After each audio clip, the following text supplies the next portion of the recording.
வணக்கம். நான் கிரேஸ் பானு. ஒவ்வொரு வருஷமும் நாங்க இந்த கூத்தாண்டவர் கோவிலுக்கு நிறைய திருநங்கை சமூக மக்கள் வந்துட்டே இருக்கிறாங்க.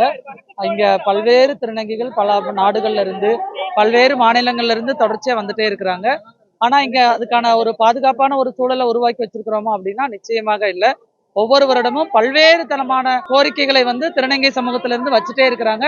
ஆனா எந்த கோரிக்கையும் இப்போ வரைக்கும் நிறைவேற்றப்பட்டதா இல்லவே இல்லை.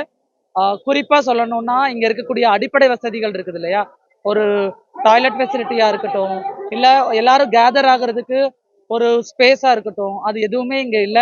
எல்லாருக்கும் இங்க நீங்க கியூலயே பாத்தீங்கன்னா திருநங்கைகளுக்கு மட்டும் செப்பரேட் லைன் அப்படின்னு சொல்லி வைக்கிறாங்க. ஆனா அங்கேயுமே காசு வசூலிக்கு தான் செய்யறாங்க. ஸோ இது எல்லாமே எங்க போகுது? Okay, we are ready to கொடுக்கறதுக்கு தயாரா இருக்கோம். நான் பிச்சை எடுக்கிறேன்ல, பாலியல் தொழில் பண்ற காசுல இருந்து வாங்குறீங்கல்ல, அதுக்கு தகுந்த மாதிரியான தேவைகள் எனக்கு அங்க இருக்கணும்ல.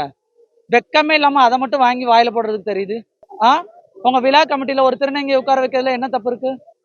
எங்களோட அடிப்படை உரிமைகள் நாங்க அங்க பேசுறதுக்கு ஒரு ஆள் இருக்குல்ல, ஒரு ரெப்ரசன்டேட்டிவ் இருப்பாங்கல்ல. சோ இதெல்லாம் தான் மாற்றங்கள். சும்மா ஏதோ ஒவ்வொரு வருஷமும் வந்தோம், கூடணும், ஜாலியா இருந்தாங்க, அவங்க பாட்டு கத்துனாங்க, 10 கோரிக்கைகள் வச்சாங்க, அவங்க என்ன வேணாலும் பண்ணிட்டு போட்டோம் அப்படின்னா அப்ப எங்க கிட்ட இருந்து காசு மட்டும் வேணும். ஸோ இது அரசு அரசு உடனடியாக கவனத்துல வச்சு, குறிப்பாக இந்து சமய அறநிலையத்துறை அமைச்சர் அவர்களே, நீங்கள் இந்த கூவாகம் கூத்தாண்டவர் கோவில் திருவிழாவிலே ஒவ்வொரு வருடமும் வருடத்துக்கு ஒரு தடவை நடக்கிற இந்த திருவிழாவிலே திருநங்கைகளுக்கு தேவையான அடிப்படை வசதிகளை ஏற்படுத்தி கொடுக்க வேண்டும்.